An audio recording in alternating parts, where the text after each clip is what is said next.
Okay, apparently we are live. Woo, woo, woo. And I'm doing just my obligatory checks that I have to do every single time. And I know I say this every time, but okay. It just says going live soon, going live soon. Let me just take this off.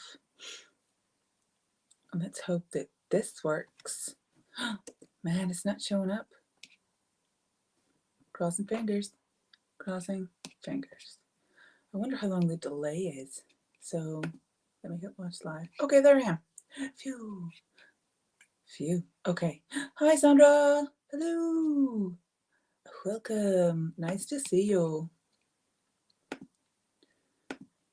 Okay, so it works. Yay! As you can see, I am back in front of my lovely patchwork wall. Hey, Susan, welcome. I am live. How's everybody doing today?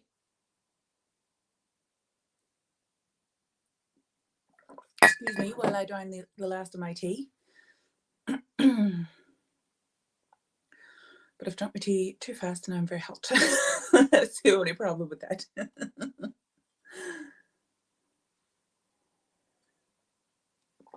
Oh, excuse me. So it is great to have folks here and showing up. I am so glad about that. That makes me very happy. Just make sure all my notifications are turned off. Oh, thanks very much. Slept okay, yeah. Got my hair pinned up with like a sewing clip instead of a hair clip, but everybody shush. It was a very last minute thing and I had my sewing kit beside me. If anybody ever accuses me of being glamorous, I think this is the proof that, no, just making it through. Excuse me while I clean my glasses. Got paw prints all over it. Oh, I've forgotten to close the door as well, so we might be having a fluffy visitor at some stage. But yes, I am very glad to be here with you today. As you know, if you have watched before, if you are joining in with us, please answer any questions that I pose, or I love chatting away and engaging in the comments. It makes me so happy. It makes me so happy that people show up, that people are engaged, that people are listening, and I really want to help and give as much value as I possibly can. And the only way I can do that really is if you ask questions. So I really want you to feel like this is a safe space to ask questions, because it is.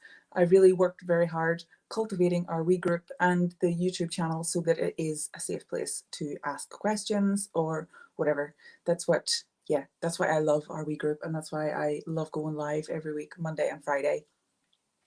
Fridays are for our art therapy sessions and Mondays are for coaching.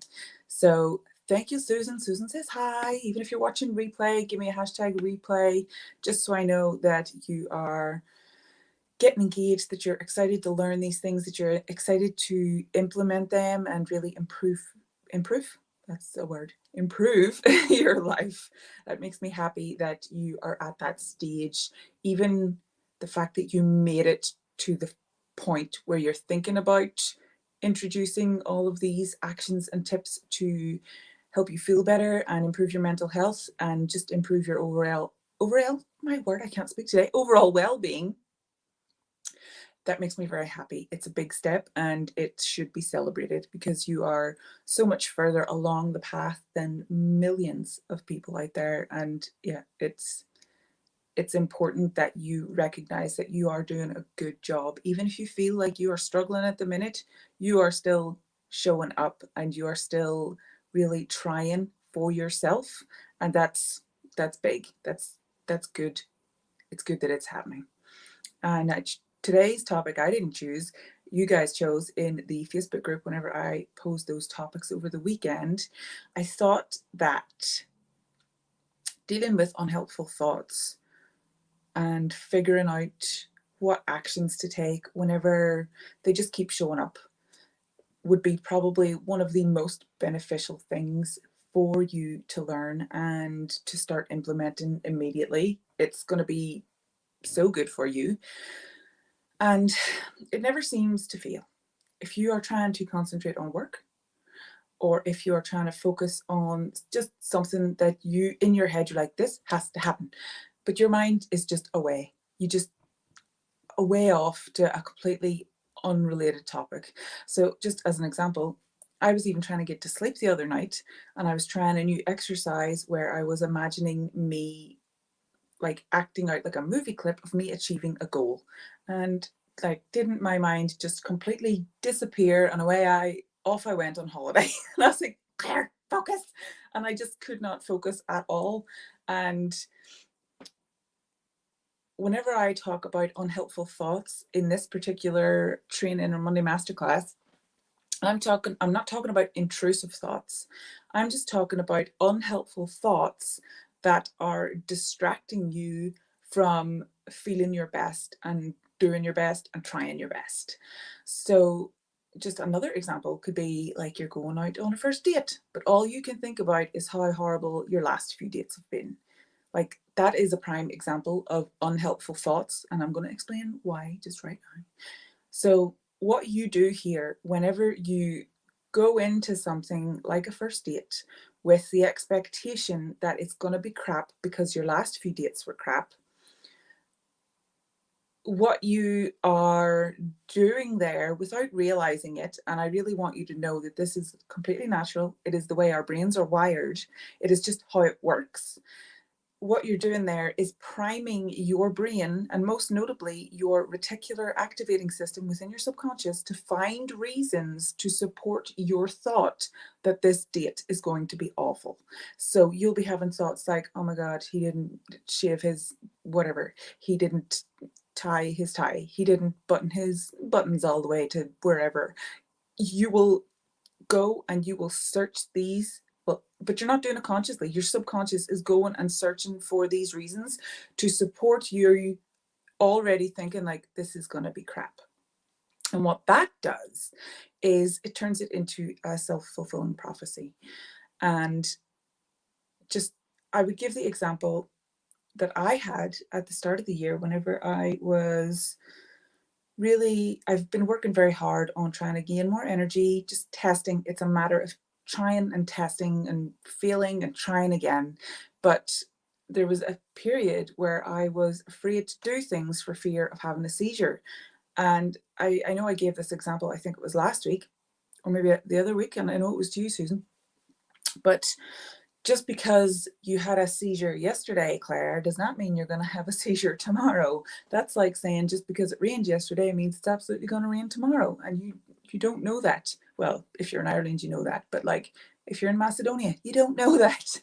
So it's very important that you don't always assume that things are going to be bad just because they happen to be bad on like 1 to 2 other occasions, right? And you always want to assume the best for a situation. Like, you always want to go in with high expectations, not too high, because you obviously don't want them to be dashed. And there's a part of you whenever you go in feeling like, oh, this is going to be terrible, that, you know, I can't get disappointed, right? But you will also be disappointed anyway because you proved yourself right. Does that make sense? So unhelpful thoughts, they can be distractions, like my dream, my falling asleep analogy, or they can be destructive, like this is going to be a crappy first date, and neither are helpful. But before I keep going, I just want to introduce myself. Anybody who's joining who is new on YouTube or inside the Facebook group who is brand new because of this Sizzix giveaway that I'm doing, my name is Claire. I'm a transformative life coach and art therapist, and I work with fabulous creative souls like Susan here and like Jillian and all the fabulous ladies, and love chatting to Lisa as well. And the way I work with folks is following an 8-week kind of structure where we go through subconscious reprogramming, psychological hacks, and a series of positive coaching practices to really help these amazing women claim back their time, their energy, and their sanity so that they can reach their most outrageous goals, even if that outrageous goal to them is just feeling well most of the time. And if you are interested in talking to me, you can absolutely book a call. You can do that via clairedb.com/book. I would love to chat to you. I'm just going to leave that up on screen. And now I'm going to just dive right back in. Oh, excuse me. Just checking that I'm working on YouTube, which I am, because normally a few folks would come in. I know my mum normally shows up, and maybe she's forgotten. That's all right, Mum, you're forgiven. I just wanted to make sure that I was there. And I am, which is good. So your mind is a terrible thing to waste. It really is. If you can't seem to manage or feel like you have control of your thoughts, then you are not using your brain to your advantage.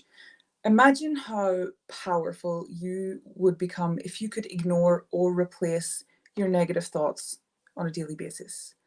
And you may not, or you may be thinking that that's not possible when it is entirely possible.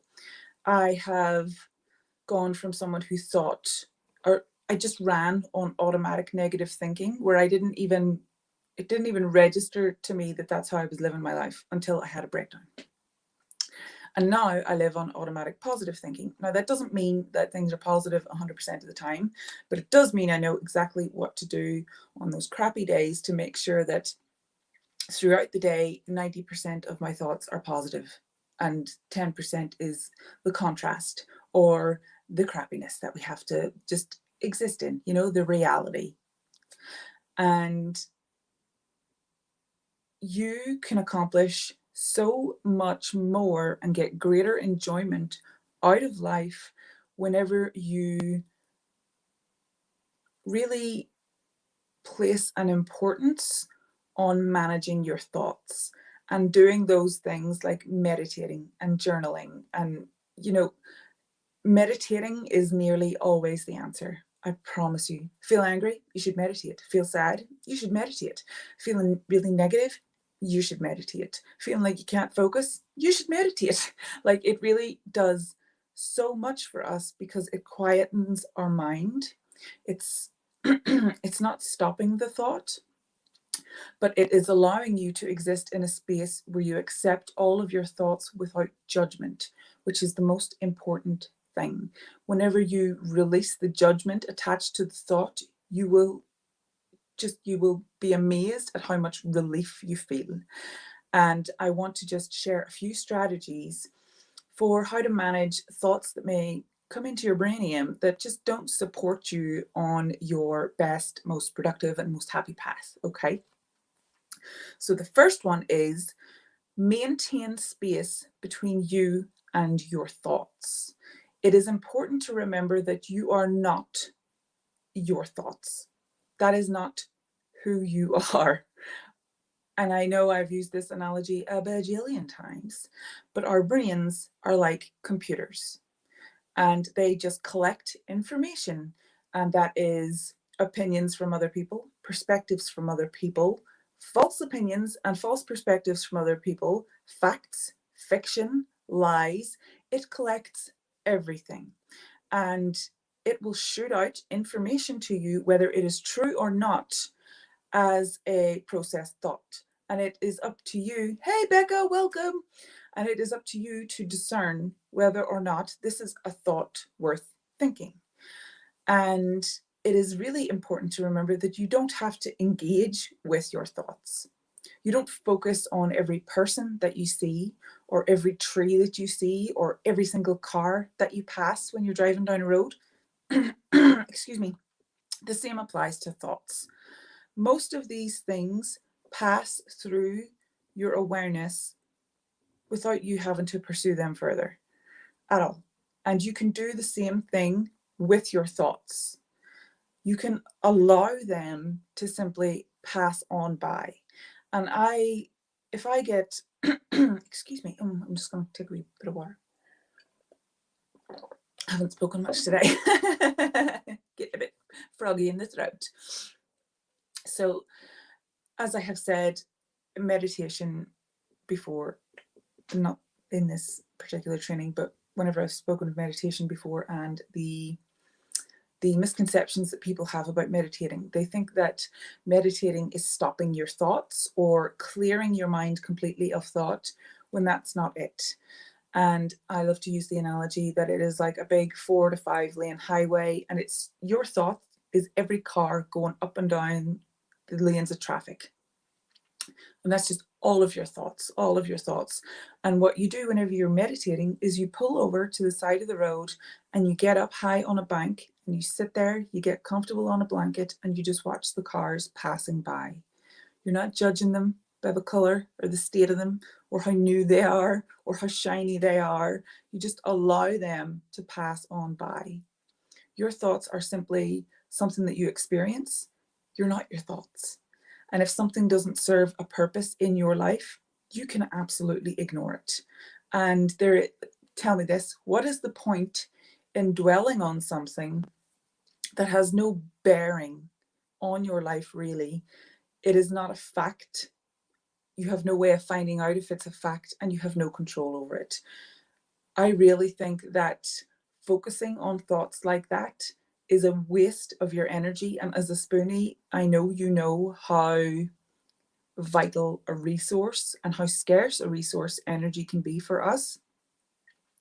You should really focus your attention on the positives, on the things that can serve you in life, the things that can bring you joy and the things that can bring you further. And that is where energy is well spent. And number 2, understand what I just said, that it is your brain's nature to just produce random thoughts, because the thoughts that you experience actually say very little about you, because it is how we are wired. It is the nature of your brain to produce thoughts, and it is always going to give you something to think about. Hello, who am I talking to here? Hello and welcome. So occasionally these thoughts can be useful, but frequently they're pretty frivolous. Sometimes thoughts can be quite disturbing. I've had those, especially excuse me, my goodness. Whenever I am tired, whenever my energy is at its all-time lowest, and say maybe my period has arrived, I have already been feeling that fatigue before the period arrived, and you know the way it just takes you down. Hey Bonnie, welcome. Thanks Sandra. It takes you down further. I cannot trust a thought in my head. And I love this quote by Young Pueblo, I think his name is like, you cannot trust the way you see yourself when your mood is low. And I never ever forget that. And I know that in those dark times, like in my head, it's always, when I think those thoughts, is like, thoughts are not facts. A fact is a fact 100% of the time. Don't trust yourself. Don't trust the way you see yourself when your mood is low. That is like, I have a disturbing thought and then these 3 things pop into my head. And it is just through practice, through having these disturbing thoughts before and then journaling about them and always repeating these 3 things, they have now become hardwired into me and into my core, that I know is like, it's okay. You can rest today. You're not really fit to do anything else. You should watch TV that you like, take care of yourself and be kind to yourself and ignore that bitch. So understand your thoughts for what they are, just thoughts, and then move on, because that's all you can do and it is all you are expected to do. So technique number 3, what's the answer, guys? Meditation. It really is a helpful tool for understanding the nature of your mind.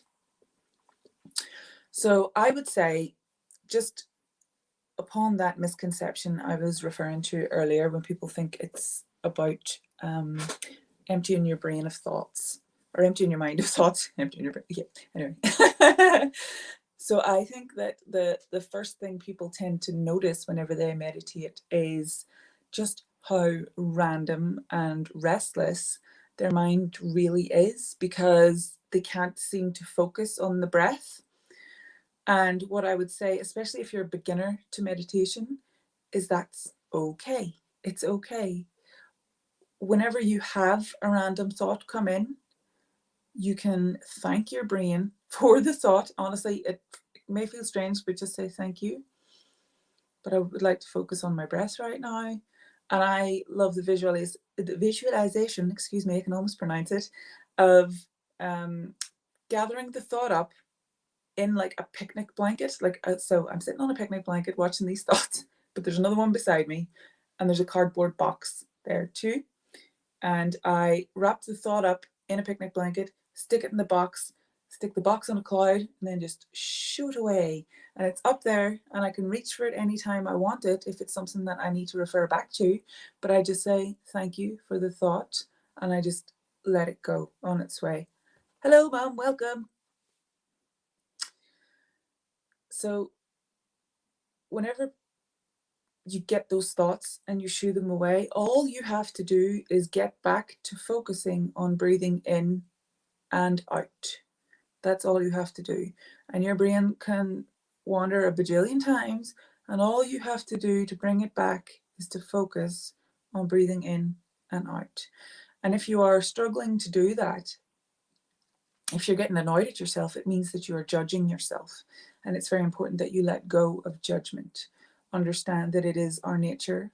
Understand that meditation is a skill like any other. Like if you had just broken your hand and you were learning how to write again, you wouldn't expect to have perfect calligraphy handwriting the first time, would you? So it is, patience and persistence are fantastic. That's interesting that pain takes over. Interesting. And do you get pain absolutely everywhere? Because it has been scientifically proven. Now, it does take 8 weeks of meditation for you to notice a difference. It is worth sticking with. But because pain is a neurological response to what we are experiencing in our bodies, meditation is incredibly helpful for pain relief. There you go. You're not alone, Susan. It can happen to me as well with my hips. That's where I notice it the most if I am meditating or I'm uncomfortable, and that's okay. What you want to do is get comfortable and just try to be as comfortable as you possibly can when you meditate. Do whatever you need to do in terms of self-care whenever you are in pain, just to take care of yourself. And whenever you are wandering off just in your brain with random thoughts, oh here, sorry, excuse me. So Susan, my mom likes to breathe into the pain and then, what? You breathe into the pain and then you release it on your out breath. Is that what you're saying there, Mum? So what I like to do with any negativity or even pain, I do what Mum does. I breathe into the pain. I imagine like the air flowing in. So if it's in your head or your face, I would imagine the air just consuming it quickly. And then whenever I'm exhaling, I am imagining like black particles coming out of my mouth and just shooting out of my mouth. And that's all the pain, that's all the negativity. And I do find some relief, but it depends what else is happening in my body. Do you know what I mean?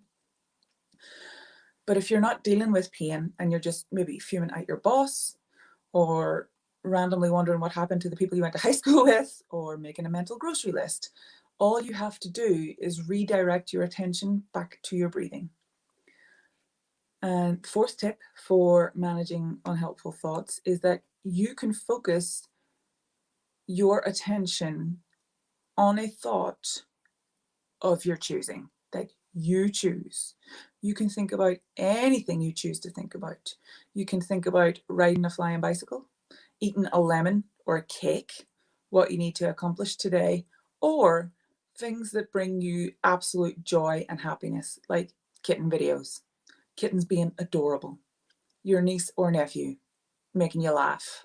Whenever you're experiencing unhelpful thoughts, do what you can to take a deep breath and focus on feeling good. So think of whatever it is that, when I say brings you joy, I mean like lights up your heart and makes you happy. Yeah, I find it very, very helpful. It's like soot coming out, because it feels like it can be a buildup of negativity, and just whenever you imagine that, it helps. Bonnie. Oh yeah, that would help with a tension headache. With tapping, definitely. So whenever you're experiencing an unhelpful thought, you can decide to think about something more useful. You can decide. You have that power within you, and recognize that you have that power to direct your thinking as you see fit. You have that power. You get to choose whether or not you focus on things that make you feel crappy or make you feel happy. So if it brings you joy and it makes you happy or it makes you laugh, choose to direct your attention over there, because it is so vital to your mental health that you don't choose to live in victimhood, and you don't choose to live in the negative, and you don't choose to just simply exist there. And of course, I'm not talking about if you've got clinical depression, because that's a very different beast altogether. I am talking about maybe you have anxiety, and maybe you have even just low level depression. You can still choose. Clinical depression is different. It is different because it's a chemistry thing. And there are other mental health issues as well, which would make it difficult. There are even hormonal issues, menopause, for example, or periods. Anything that's making your hormones fluctuate can also affect this, but you really can choose. And if you find that you are really struggling to choose, that's one of those days where you just accept that, okay, today's a bad day, but I'm going to get through it because I've got through every other day. And you do whatever it is you can to make you feel good, whether that's having a bath or getting a takeaway of your favorite meal or watching your favorite comedy shows or a movie, snuggling up with the cat. Like, there are so many good things you can do. And the next time you're feeling good, I would love you to write a list of stuff that makes you feel good. And that way you can refer to it anytime you're feeling crappy. And number 5, oh, let me see.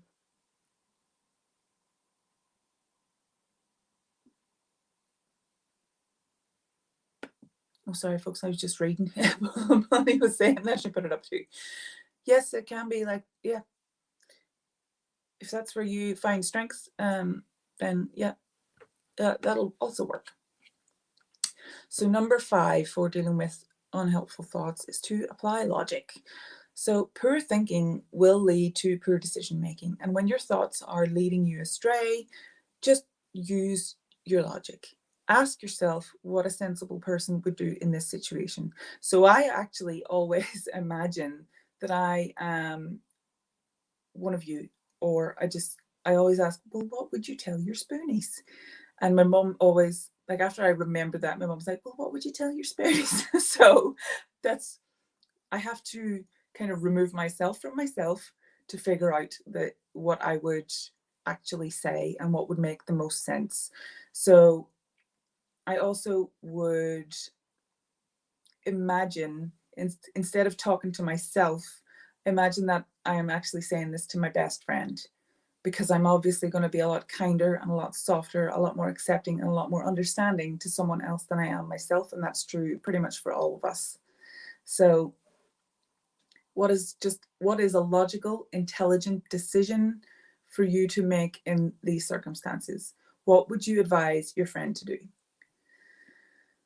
So, are negative or destructive thoughts getting in your way on a regular basis at the moment?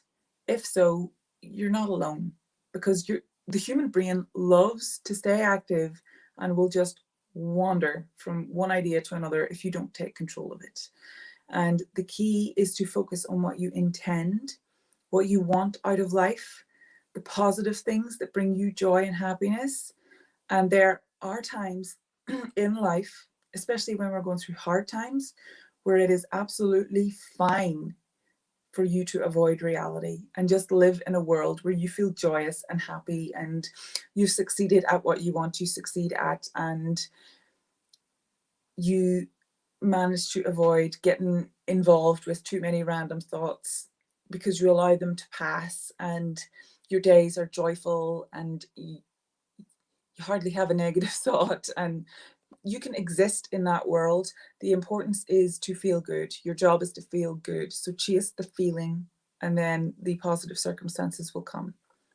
And if you have never meditated before, this can be an excellent way to learn how your mind works and how to deal with random, even intrusive thoughts. And again, I want to stress that you are not your thoughts. They are not facts, and there's no reason to take them personally. And if you want to learn even more about managing unhelpful thoughts, or just diving deeper into what we've talked about today, just let's hop on a call via this link here, clairedb.com/book, and we can just have a chat for 15 minutes. It's totally free, and I would love to connect with you because I'm really passionate about helping people, and I've been there, and I'm a spoonie, so I totally understand. I really do understand. And I know that it's not always easy, and it can really feel like an uphill battle, but it's possible. It is possible to get there. It really is. And I want to thank you so much. We've had quite a few people joining us today from Monday, which is fantastic. I hope you have a fabulous week. I am going to go now and make some dinner, and I will see you on Friday, but I will be inside the group. Here's Connie. But you don't have to. Okay, so what I would say here, Bonnie, is you don't have to get out of it. That's not what you're doing here. You don't have to find a solution. You have to find a way to feel good. That's your job. You don't have to figure out anything. You just have to figure out how to make yourself feel good right now. That's what you have to do. Because whenever you make yourself feel good, you will have calmed down enough, and then your brain will just figure it out for you. So you don't have to consciously be toiling away at trying to find a solution. No. All you have to do is figure out a way to make you feel good. And I'm sure you are. It is called Insight Timer. So I will type it out for you here. Oh, no, I meant to edit that. I'll just create a banner. Insight Timer. That's it there. It is a free app, and there are tons of meditations and yoga and everything on there that you can use, and it's really good.